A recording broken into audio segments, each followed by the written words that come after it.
ጥብስ ስትሰሩ ስጋ ግንትር እያለ ካስቸገራችሁ አንድ መፍትሄ ላሳያችሁ። መገንተር ማለት አለመታኘክ ማለት ነው። ስጋው የፈለገ ጥሩ ቢሆን ራሱ አንዳንዴ ስጋው ከገነተረ በኋላ ብዙም ብታበስሉት በቃ አይታኘክም፣ ያስቸግራል በጣም። እዚህ ያመጣው ሼር የማደርገውን የኩኪንግ ቲፕስ የሚያስተምሩኝ እህቶቼ ናቸው እና ሶሻል ሚዲያ እንዲጀምሩ ፈልጋለሁ፣ ግን በቃ ምንም ጊዜ የላቸውም። ከእነሱ እስከሚጀምሩ እንግዲህ የተማርኩትን እያመጣው አስተምራችኋለሁ። እና መጀመሪያ ስጋውን ከከተፋችሁ በኋላ እንደዚህ መጥበሻ ላይ አድርጉትና ዝጉት። ከዛ እንደዚህ እየፈላውን ይታያችኋል አይደል? እንፋሎቱ እየወጣ ውሃውን ጭርስ እስከሚያደርግ እንፋሎቱ መውጣት እስከሚያቆም ድረስ ማለት ነው። አትክፈቱት። የመስታወት ክዳን ያለው ድስት ከተጠቀማችሁ ደግሞ ስብን በረር በደንብ ያሳያችኋል ውሃው ማለቁን አለማለቁን። እና እንደዛ ሲሆን በቃ በአንዴ ነው የሚበስለው። ከዛ ላይ ዘይታችሁን እኔ ዳጣ ነበረኝ፣ ያው ዝንጅብል፣ ነጭ ሽንኩርት ምናምን ያለበት ኮረሪማ ያለበት ማለት ነው። እሱን ጨመርኩኝ። ከዛ ቀይ ሽንኩርት ጨመርኩኝ እና በቃ ቂቤ አድርጋችሁ ማውጣት ነው።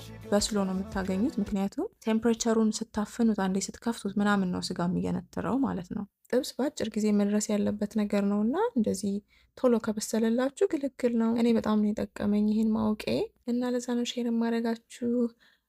ተባረኩልኝ ባይ